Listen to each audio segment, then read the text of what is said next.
మననాత్రాయతే ఇతి మంత్రః. కంటికి కనిపిస్తున్న ఈ సృష్టి అంతా మంత్రతంత్ర యంత్రాత్మకం. ఈ మూడింటిలోనూ మంత్రము లేక మిగిలిన విధానాలు లేవు. మంత్రము బీజాక్షరాలతో కూడి ఉంటుంది. మంత్రవేత్త, మంత్రద్రష్ట మంత్రములలో దాగిన బీజాక్షరాలను ఉపాసన చేసి వాటి వెనుక గల అధిష్టాన దేవతలను దర్శనం చేసిన వారు ఋషులు అవుతున్నారు. మంత్రదీక్షను శక్తివంతులైన దీక్షా గురువుల నుండి మాత్రమే గ్రహించవలసి ఉన్నది. ఈ నేపథ్యంలో ఆందోళనతో నిండిన ఈ ప్రపంచానికి శాంతిని కలిగించే విధానంలో మంత్రమూర్తులైన గురుస్వరూపాల ముఖతః మంత్రోచ్చాటన, దాని విధి విధానాలను ప్రామాణికంగా శాస్త్రబద్ధంగా స్వామీజీల ద్వారా, గురువుల ద్వారా మంత్ర విశిష్టతను, ఆ మంత్ర అధిష్టాన దేవత గురించి విపులంగా విశ్లేషణాత్మకంగా వివరించే కార్యక్రమమే మంత్ర మహిమ.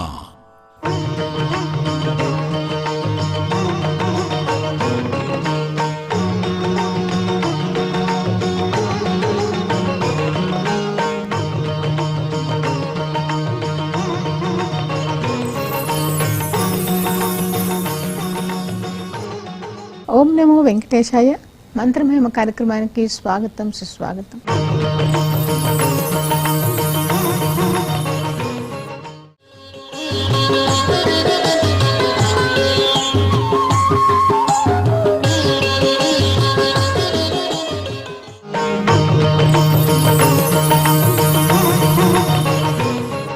మంత్రమహిమ కార్యక్రమంలో ఉపనిషత్ వాహిని క్రమంలో భాగంగా కైవల్యోపనిషత్తు గురించి, దాని విషయ విశేషాల గురించి మనం ఆచార్య డాక్టర్ మసన్ చెన్నప్ప గారిని అడిగి తెలుసుకుందాం.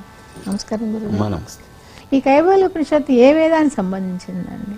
ఈ కైవల్యోపనిషత్తు అథర్వవేదానికి సంబంధించింది. ఇది ఎవరితో చెప్పారు? ఎన్ని శ్లోకాలు ఉన్నాయండి? అథర్వవేదానికి మనకు బ్రహ్మ విద్య అని జ్ఞానకాండ. కాబట్టి ఇక్కడ కైవల్యోపనిషత్తులో గురువును శిష్యుడు ప్రశ్నిస్తాడు బ్రహ్మ విద్య గురించి. ఆ శిష్యుని పేరు అశ్వలాయనుడు. ఆ గురువు బ్రహ్మ, జ్ఞాన బ్రహ్మ, ఋషి, బ్రహ్మర్షిని ప్రశ్నిస్తాడు. ఈ బ్రహ్మ విద్య కావాల్సిన యోగ్యత ఏంటి గురుగారు? ఇప్పుడు రెండున్నాయి. మనం బ్రహ్మ విద్యను ఆర్జించడానికి 3 విషయాలు తప్పనిసరి పాటించాలి. 1 శ్రద్ధ, 2 భక్తి, 3 ధ్యానం. అతడు బ్రహ్మ విద్యను ఆర్జించాలి అనుకున్నవాడు ధ్యానకుశలుడై ఉండాలి. అంటే ఏకాగ్రత కలిగి ఉండాలి. తెలుసుకోవాలన్న కోరిక గాఢంగా ఉండాలి. తర్వాత బ్రహ్మ విద్యను నేర్చుకోవాలనుకున్న వాడి యొక్క యోగ్యతల్లో ముఖ్యంగా భక్తి చాలా ముఖ్యమైంది. అదే కదా, ఎక్కువగా భక్తి చాలా ముఖ్యమైంది. ఎందుకంటే తపస్వాధ్యాయ ఈశ్వర ప్రణిధానాద్వా అని యోగ దర్శనంలో పతంజలి చెప్తాడు. అక్కడ ఈశ్వర ప్రణిధానాద్వా అంటే అర్థం ఏమిటంటే భక్తి అన్నమాట. భక్తి పరమాత్మయందు విశ్వాసము, సంపూర్ణమైనటువంటి విశ్వాసమే భక్తి. సర్వకర్మ ఫల సమర్పణమే భక్తి. కాబట్టి పూర్తి ఆత్మసమర్పణ చేస్తేనే కదా భక్తి అనిపించుకుంటాం. ఆత్మసమర్పణ అనేది భక్తి భాగం అన్నమాట. కాబట్టి అక్కడ మనకు ఈ బ్రహ్మ విద్యను నేర్చుకునే వాని యొక్క యోగ్యతల్లో ముఖ్యంగా ధ్యాన కుశలత, ఏకాగ్రత, తర్వాత భక్తి, తర్వాత మనకు శ్రద్ధ అన్నాడు. ఇది చాలా ముఖ్యమైనది. శ్రద్ధ అంటే దాని అర్థం సత్యనిష్ట అన్నమాట. అంటే సత్యమునందు అనురక్తి అన్నమాట. సత్యాన్ని ఒప్పుకోకపోతే కుదరదు. మామూలుగా ఇప్పుడు మనకు న్యాయదర్శనం ఏం చేస్తుంది అంటే 4 ప్రమాణాల ద్వారా సత్యాన్ని నిర్ధారిస్తుంది. ఇప్పుడు పరమేశ్వరుడు ఉన్నాడని చెప్పడానికి శబ్ద ప్రమాణమే ముఖ్యం. శబ్దమే ముఖ్యం. అతడు కనిపించాడు కదా, అతనికి ఆకారం లేదు కనుక రూపం మనం కల్పించుకున్నాం. అయితే సత్యనిష్ట ఒక ముఖ్యమైనటువంటి యోగ్యత అన్నమాట. అంటే సత్యాన్ని తెలుసుకోవాలి. ఇది సత్యం అనేది ఉన్నది. దాని యందు పరిపూర్ణమైనటువంటి విశ్వాసం మనకు ఉంటేనే ఆ సత్య సాక్షాత్కారం మనకు దొరుకుతుంది అనే ఒక ప్రగాఢమైనటువంటి ఆకాంక్ష అది శిష్యునిలో ఉండాలి. కాబట్టే ఇక్కడ మనకు శ్రద్ధ, తర్వాత భక్తి, తర్వాత ధ్యానం, ఈ 3 యోగ్యతలను మనకు ఇవి 3 ఉండాలి. కానీ ఈ ఉపనిషత్తు ఎందుకు ప్రశ్నోత్తరాల మీద సాగింది గురుగారు? మామూలుగా ఉపనిషత్తులన్నీ కూడా చర్చా వేదికలే, ప్రశ్నోత్తర పద్ధతిలోనే ఉంటాయి. ఇప్పుడు ప్రశ్నోపనిషత్తు కూడా అలాగే ఉంది. బృహదారణ్యకోపనిషత్తు మనం తీసుకున్నాం అనుకోండి, దాంట్లో 10 మంది యాజ్ఞవల్క్యుని ప్రశ్నలు వేస్తారు, అందులో గార్గి కూడా ఉంటుంది, అతడు సమాధానాలు ఇస్తాడు. కాబట్టి ప్రశ్నోత్తర పద్ధతి చాలా మంచిది అన్నమాట. ఎందుకంటే అడగకుండా ఎవరు పెట్టారు, అమ్మ అమ్మాయి కూడా నాన్న పెట్టదు పెట్టారు అంటారు అంటారు. కదా. కాబట్టి గురువు అనేవాడు అడిగితేనే చెప్పాలి. అంటే పాత్రత ఉందా లేదా అని అనుకుంటాడు కదా. పాత్రతను గమనించడానికి అతడు అడగాలి. అడిగినప్పుడు అతనికి పాత్రత ఉందా లేదని గమనించడానికి అవకాశం ఉంది. కాబట్టి గురువు దగ్గరికి ప్రాచీన కాలం లోపల ఎవరైనా ఈ బ్రహ్మ విద్యను నేర్చుకోవడానికి వెళ్ళినప్పుడు సమిత్పాణులై వెళ్ళేవాళ్ళు, సమిధలను చేతిలో పట్టుకొని తీసుకొని వెళ్ళేవాళ్ళు అన్నమాట. అంటే తప్పకుండా అతడు గురువు ద్వారా ఈ జ్ఞానాన్ని పొందుతాడు అని దానికి సూచన అన్నమాట. గురుగారు, దీంట్లో ధ్యానం గురించి ఏ విధంగా చెప్పారు? కొంచెం మన శ్లోకాలు కూడా చూసుకుందాం. అవును, ముఖ్యంగా ఎట్లా భగవద్గీత లోపల కూడా కృష్ణుడు చాలా చక్కగా చెప్పాడు ధారణ గురించి. పతంజలి యోగ దర్శనంలో కూడా చెప్పాడు. ఇప్పుడు ధ్యానం కుదరాలి అంటే ఆసనం కుదరాలి, ధారణ కుదరాలి. కాబట్టి ధారణకు ధ్యానానికి సంబంధం ఉంది. ధారణ కుదిరితేనే, ధారణ కంటే ముందు ఆసనం కుదరాలి. యమ నియమ ఆసన ప్రాణాయామ అన్నారు. కాబట్టి ఆసనం కుదరాలి. ఆసనం కుదరకపోతే ధారణ కుదరదు. శరీరం అనేది నిశ్చలంగా ఉంచకపోయినట్టయితే మనస్సు నిశ్చలంగా ఉండదు. మనస్సు నిశ్చలంగా లేకపోతే ఆ పరమాత్మ యొక్క జ్ఞానం ప్రవాహ రూపంలో ఉండే అవకాశమే లేదు. కాబట్టి మనకు ఆసనం ముఖ్యమైనటువంటిది, తర్వాత ధారణ చాలా ముఖ్యమైనటువంటిది, తర్వాత ధారణ, ఆసన ధారణల వల్లనే మనకు ధ్యానం అనేది కురుతుంది. ఈ ధ్యానంలో అనేకమైనటువంటి పద్ధతులు ఉండవచ్చు. చాలామంది ఏం చేస్తారంటే నిర్విషయం మనహ అనే ఒక సూత్రం ఉంది. అంటే ఏది లేకపోవడమే ధ్యానం అని అంటున్నారు కొంత. కానీ నిర్విషయం మనహ అంటే విషయం అనే శబ్దానికి అర్థం తెలియదు. చాలా తెలుసుకోవాలి కొంతమంది. విషయం అంటే ఏమిటి అంటే ఈ శబ్దాది విషయములు, శబ్ద స్పర్శ రూపరసగంధములకు 5ంటికి విషయములని పేరు. ఈ ప్రపంచం విషయాత్మకమైందన్నమాట. మనం విషయలోలురం కావద్దు అంటారు. అంటే శబ్ద స్పర్శ రూప రసగంధముల యందు అనురక్తి కలిగిన వాళ్ళం కావద్దు అన్నమాట. కాబట్టి ఇక్కడ నిర్విషయం మనహ అంటే ఈ శబ్దస్పర్శ రూపరసగంధములు ఉండకూడదు, కానీ భగవంతుని యొక్క చింతన మాత్రం ఉండాలి అని దాని యొక్క అర్థం అన్నమాట. అట్లా కాబట్టి ధ్యానం కుదరాలి అంటే తప్పకుండా ఈశ్వరుని యందు మనకు భక్తి ఉండాలి, తర్వాత శ్రద్ధ ఉండాలి, తర్వాత ఈ రెండూ ఉండాలి. ధ్యానం కుదరాలంటే ధ్యానానికి కూడా అర్హత కలిగి ఉండాలి. అటువంటి వాడే బ్రహ్మ విద్యను నేర్చుకోగలుగుతాడు. కొంచెం ఆ శ్లోకం చదువుకుందాం గురుగారు. వివిక్త దేశే చ సుఖాసనస్థః శుచి సమగ్రీవ శిరశరీరః ఆత్యాశ్రమంతః సకలేంద్రియాణి నిరుద్య భక్త్యా స్వగురుం ప్రణమ్య హృత్పుండరీకం విరజం విశుద్ధం. చాలా బాగా చెప్పినాడు ఇక్కడ. మనకు ఇది సమం కాయ శిరోగ్రీవం ధారయన్ నచలం స్థిరః అని భగవద్గీతలో కృష్ణుడు చెబుతాడు. మనం ఆసనంలో కూర్చున్నప్పుడు శరీరాన్ని నిటారుగా ఉంచాలి, వెన్నెముకను ఉంచకూడదు, తలను కూడా ఉంచకూడదు, చాలా చక్కగా ఉంచాలని ఆయన చెప్తాడు. ఇక్కడ కూడా వివిక్త దేశే అన్నాడు. ఇక్కడ వివిక్త దేశ అంటే అన్నింటినీ విడిచిపెట్టిన దేశం అంటే ఏకాంతం అన్నమాట. వివిక్త దేశేచ సుఖాసనస్థః అన్నాడు. సుఖం స్థిరం సుఖం ఆసనం అన్నారు. అదే విషయం కైవల్యోపనిషత్తు చెప్తుంది. నువ్వు ఏ ఆసనంలో కూర్చున్నావో ఆ ఆసనం నీకు సుఖకరంగా ఉండాలి. సుఖం లేకపోతే నీకు ఆత్మసుఖాన్ని ఎలా పొందగలుగుతావు? పొందజాలం.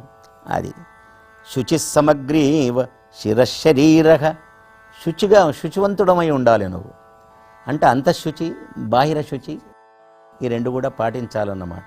జలం అనేది మామూలు కాదు నిజానికి. అద్విర్గాత్రాణి శుద్ధ్యంతి మనస్సత్యేన శుద్ధ్యతి విద్యా తపోభ్యాం భూతాత్మా బుద్ధిర్జ్ఞానేన శుద్ధ్యతి. మనుస్మృతికారుడు చెప్పినటువంటి శ్లోకం ఇది. అద్విర్గాత్రాణి శుద్ధ్యంతి అన్నాడు. గాత్రాణి అన్నాడు. గాత్రం అంటే శరీరమే కదా. గాత్రాణి అంటే శరీరాలు అని కాదు, అవయవాలు. మొత్తం శరీర అవయవాలన్నీ కూడా చాలా సహకరించాలి సహకరించాలి, యోగానికి సహకరించాలి. కాబట్టి అది కైవల్యోపనిషత్తు ముఖ్యంగా దీన్ని ఆసన శుద్ధిని మనకు తెలియజేస్తూ ఉంది. హృత్పుండరీకం విరజం విశుద్ధం విచింత్య మధ్యే విషదం విశోకం. అది హృత్పుండరీకం అన్నాడు పరమాత్మ. ఇక్కడ హృదయకమలంలో ఉంటాడు, దాన్ని హృదయకమలం అంటాం. తర్వాత హృదయకమలంలో దహరాకాశం అంటాం. ఇక్కడ కూడా జీవాత్మ ఇక్కడ బురుకుటిలో ఉంటాడు, నేత్రముల ద్వారా ఆయన చూస్తున్నాడు అనే విషయం ఉపనిషత్తుల్లో కూడా ఉంది. ఇప్పుడు ఫాలంలో ఉన్నాడని, బురుకుటిలో ఉన్నాడని, తర్వాత ఇక్కడ ఉన్నాడని, ఇట్లా ఈ విధంగా స్థానాలు చెప్పినారు. కానీ మనకు యోగశాస్త్రాన్ని అనుసరించి మనకు హృదయ కమలము అంటే కంఠబిలానికి మన గుండెకు మధ్యలో ఉన్నటువంటిది ఏదైతే ఉందో అక్కడ దహరాకాశం అన్నమాట. దహర శబ్దానికి సూక్ష్మమైన అని అర్థం. అది ఎలాంటిదట? విరజం విశుద్ధం అన్నాడు. అది శుద్ధమైందన్నమాట, చాలా చాలా శుద్ధమైందంటే అవిద్య అంటనిది అన్నమాట. అవిద్య అంటనిది, పాపం అంటనిది, విశుద్ధమైనటువంటిది అది అటువంటి పరమాత్మ. హృత్పుండరీకం విరజం విశుద్ధం విచింత్య మధ్యే విషదం విశోకం. శోకరహితమైనటువంటిది పరమాత్మ, శోకరహితమైనటువంటి వాడు, అవిద్యను అంటనివాడు, పాపము లేనటువంటి వాడు, సూక్ష్మమైనటువంటి వాడు. అటువంటి వాడిని మనం హృత్పుండరీకంలో ఆ విధంగా ధ్యానం చేయాలనే విషయం కైవల్యోపనిషత్తు మనకు చెప్తా ఉంది. కైవల్యోపనిషత్తు మనకు త్యాగేనైకేన అమృతత్వమానశు. ఇది లోకంలో కూడా అక్కడక్కడ మనం చూస్తూ ఉంటాం. త్యాగము చేతనే అమృతత్వం లభిస్తుంది అన్నాడు. అయితే ప్రపంచంలో మనం ఉన్నాం గనక ప్రపంచాన్ని వదులుకుంటే కుదరదు. శరీర మాధ్యంకలు ధర్మ సాధనం. మోక్షాన్ని పొందాలంటే ఈ శరీరమే మనకు ఉపాధి. శరీరం లేకుండా, బుద్ధి సహాయం లేకుండా మనం మోక్షాన్ని కూడా, పరమాత్మను కూడా మనం పొందజాలం. మనం అసలు ఈ మానవ శరీరాన్ని భగవంతుడు ఎందుకు ఇచ్చాడంటే మోక్షాన్ని పొందడానికి ఈ మానవ శరీరాన్ని భగవంతుడు మనకు చక్కగా ఇచ్చాడు. ఇది అయితే ఇక్కడ త్యాగం అంటే ప్రపంచాన్ని త్యజించడం కాదు. ఇప్పుడు మామూలుగా సన్యాసం అంటే కూడా చాలామంది ప్రపంచాన్ని విడిచిపెట్టి పోవడం అంటారు. కాదు, అదేమిటి? సర్వకర్మ ఫలత్యాగం అన్నమాట. అంటే కర్మల యొక్క ఫలాలను విడిచిపెట్టడమే సన్యాసం అన్నమాట. అంటే కోరికలు లేకుండా ఉండడం అన్నమాట. కోరికలు లేకుండా ఉండడం. దీంట్లో ముఖ్యంగా మీరు అడిగిన దానికి న కర్మణ న ప్రజయా ధనేన చెప్తున్నాడు. ఇక్కడ కర్మ వల్ల నీకు మోక్షం సిద్ధించదు. తర్వాత న ప్రజయా, నీ పిల్లల వల్ల నీకు మోక్షం లభించదు. ఎందుకంటే నీకు కర్మలకు అంటుకొని ఉంటే మోక్షం ఎట్లా లభిస్తుంది? దాని నుంచి విడిపడవు కదా. తర్వాత సంతానంతో నువ్వు కలిసి ఉంటే ఎప్పుడు వాళ్ళ యొక్క మమకారం, మనం పుత్రేషణ, ధారేషణ, లోకేషణ అంటాం కదా. కాబట్టి ఈ ఏషణత్రయంలో ఉంటే నువ్వు బంధనంలో ఉన్నట్టే. కాబట్టి నీకు మోక్షం రావడానికి అవకాశం లేదు. కాబట్టి కర్మల వల్ల నీకు మోక్షం రాదు, నీ సంతానం వల్ల మోక్షం రాదు, ధనం వల్ల కూడా మోక్షం రాదు. త్యాగేనైకేన అమృతత్వమానశు, కేవలం త్యాగం వల్ల మాత్రమే మోక్షం వస్తుంది అన్నాడు. ఇక్కడ త్యాగం అంటే ఏమిటి? నిజానికి మనకు మామూలుగా 3-4 అంశాలు మనకు ఇక్కడ తెలుసుకోవలసినటువంటి అవసరం ఉన్నది. యజ్ఞాలు చేయాలి, యజ్ఞం చేస్తాం, యజ్ఞఫలాన్ని కోరకూడదు. యజ్ఞం చేయాలి, యజ్ఞఫలం కోరకూడదు. అది త్యాగం అన్నమాట. అది ఒకటి. తర్వాత దానం చేయాలి, దాన ఫలాన్ని కోరకూడదు. అదొక త్యాగం. తర్వాత తపస్సు చేయాలి, తపఫలము కోరకూడదు. అంటే ఇక్కడ యజ్ఞ దాన తపస్సుల గురించి భగవద్గీతలో కూడా, ఎందుకంటే ఉపనిషత్తుల్లో ఉన్న విషయాలే భగవద్గీతలో వస్తాయి, కృష్ణుడి నోట అవే వచ్చినాయి. కాబట్టి ఇక్కడ యజ్ఞము, దానము, తపస్సు అనేవి కర్మలు, సత్కర్మలు, ఇవి మంచి కర్మలు అన్నమాట. కాబట్టి ఈ కర్మలు చేస్తూ ఈ కర్మల యొక్క ఫలాలను కోరకుండా ఉండాలి, అంటే వాటిని విడిచిపెట్టాలి. అది త్యాగం అన్నమాట. కాబట్టి ఆ త్యాగం చేతనే ఏమవుతుంది? నీకు అమృతత్వం వస్తుంది అన్నాడు. ఇక్కడ అమృతత్వం అంటే ఏంటిదో మళ్ళీ కైవల్యోపనిషత్తు వేరుగా చెప్తూ ఉంటుంది. దీనికి నా అయమాత్మ ప్రవచనేన లభ్య, నా అయమాత్మ బలహీనేన లభ్య ఇది చెప్తుంది మనకు. ఏది మనకు ఈ కఠోపనిషత్తు చెప్తుంది. అక్కడ కూడా బలహీనునికి మోక్షం దొరకదు, భగవంతుడు దొరకడు. తర్వాత అయమాత్మ అంటే పరమాత్మ అన్నమాట. అక్కడ ఆత్మ శబ్దానికి పరమాత్మ అన్నమాట. బలహీనునికి దొరకడు, తర్వాత ప్రవచనాలకు దొరకడు. నా మేధయ నీ తెలివితేటలు చూపెడితే కూడా భగవంతుడు దొరకడు. ఇప్పుడు వ్యాపారంలో కానీ రాజకీయాల్లో కానీ తెలివితేటలు చూపెట్టినట్టుగా ఈశ్వర సంబంధమైనటువంటి విషయంలో తెలివితేటలు చూపెడితే కూడా భగవంతుడు దొరకడు. నా మేధయ నా శృతేన, కేవలం వింటుంటావు, పురాణ కాలక్షేపం చేస్తే కూడా భగవంతుడు దొరకడు. కానీ భగవంతుడు ఎట్లా దొరుకుతాడు చెప్తాడు ఇక్కడ. పావరేణ నాకం నిహితం గుహాయాం విభ్రాజతే యజ్జతజో విశంతి. అది స్వర్గాన్ని మించినటువంటి ఆనందానికి స్థానమైనటువంటి హృదయాకాశంలో ఆయనని పొందాలి. ఆయనను పొందాలంటే కేవలం జ్ఞానము చేతనే పొందాలి. జ్ఞానానుముక్తి, జ్ఞానము చేత మాత్రమే నీకు మోక్షము లభిస్తుంది. అంటే ఏమిటి ఇక్కడ? జ్ఞానం అంటే జ్ఞానయోగం అన్నమాట. అయితే జ్ఞానయోగానికి అనుసంధానం చేయాలి. ఇంతకుముందే చెప్పాడు ఆయన. నిష్కామం, త్యాగం అన్నాడు. త్యాగం అంటే నిష్కామ కర్మయోగం. నిష్కామ కర్మయోగానికే త్యాగం అని పేరు. నీవు ఏ పని చేస్తున్నావో ఆ పని యొక్క ఫలాన్ని కోరకుండా ఉండాలి. అందుకే కుర్వన్నేవేహ కర్మాణి జిజీవిషే శతసమాహ, ఇది వేదం చెప్తుందమ్మా. 100 ఏళ్ళు నువ్వు కర్మలు చేస్తూ జీవించు అన్నాడు. అయితే కర్మఫలాలు కోరకుండా ఉంటే ఆ కర్మ వల్ల కలిగే దోషం నీకు అంటదన్నమాట. అది కాబట్టి నీవు ధ్యానపరుడవు కావాలి, యోగపరుడవు కావాలి, తర్వాత నిష్కామ కర్మయోగివి కావాలి, తర్వాత జ్ఞానయోగివి కావాలి. జ్ఞానంలోకి కూడా వెళ్ళాలి. ఎందుకు జ్ఞానంలోకి వెళ్ళాలి? ఇప్పుడు ఉదాహరణకు ఒక దేవాలయానికి వెళతాం, మనం వెంకటేశ్వరుని దగ్గరికి వెళ్ళాలనుకుంటాం. అప్పుడు ఏం చేస్తాం? ఇక్కడ కర్మ కావాలి. కర్మ అంటే ఇక్కడి నుంచి బయలుదేరాలి, ఒక వాహనంలో బయలుదేరాలి అక్కడికి. కానీ వెంకటేశ్వరుని దగ్గరికి వెళ్ళాలి, వెంకటేశ్వరుని దగ్గరికి పోయి చూడాలి. అది జ్ఞానం అన్నమాట. వెంకటేశ్వరుడు ఎట్లుంటాడో నీకు తెలియాలి, వెంకటేశ్వరుని ఎక్కడ మనం చూడగలుగుతామో నీకు తెలియాలి. అది జ్ఞానం అన్నమాట. కాబట్టి పరమాత్మను సాక్షాత్కరించుకునే సందర్భంలో పరమాత్ముడు అంటే ఎవరనే జ్ఞానం నీకు తప్పకుండా ఉండాలి. అదే జ్ఞానయోగం అన్నమాట. అందుకే సమాధి స్థితి లోపల యోగులైన వాళ్ళు ఏం చేస్తారు? పరమాత్మ సాక్షాత్కారాన్ని పొందుతారు అంటారు. కానీ ఎవరికి పరమాత్మ సమాధి స్థితిలో సాక్షాత్కరిస్తాడు అంటే నిష్కామకర యోగులకు మాత్రమే. కానీ ఇప్పుడు కోరికలు లేకుండా దేవుని దగ్గరికి వచ్చేవాళ్ళు ప్రపంచంలో లేనే లేరు. ఎక్కడికైనా అదే కోరిక, ఏదో కోరిక అన్నమాట. ఏదో కోరికతో వస్తూ ఉంటారు వాళ్ళు. కానీ ఇక్కడ కోరిక లేకుండా నిరీహ కలిగి ఉండాలన్నమాట. ఇప్పుడు జితేంద్రుడై ఉండాలి. నిష్కామ అన్నాడు, నిష్కామ కం లేకున్నాడు. అందుకే ధర్మము, అర్థము, కామము, మోక్షము 4 పురుషార్థాలు సాధింపదగింది. కాబట్టి ధర్మబద్ధమైనటువంటి కోరిక ఉండాలి, ధర్మబద్ధమైన కోరిక ఉండాలి. ఇప్పుడు ఇందులో కూడా అతడు మోక్షాన్ని పొందాలి అంటే ఇప్పుడు బ్రహ్మ విద్య నేర్చుకోవడానికి యోగ్యతలు మీరు అడిగారు. కానీ మోక్షాన్ని పొందడానికి కూడా 4 అర్హతలు ఉన్నాయి. 1 వివేకము, 2 వైరాగ్యము, 3 బ్రహ్మచర్యము, దాని శమదమాది షట్క సంపత్తి అంటారు. 4వది ముముక్షుత్వము. మోక్షం కావాలనే కోరిక కూడా ఉండొచ్చట. అది ఇప్పుడు కోరికలు ఉంటే భగవంతుడు దొరకడు, కానీ మోక్షం కావాలన్న కోరిక ఉంటే భగవంతుడు దొరకడానికి అవకాశం ఉంది.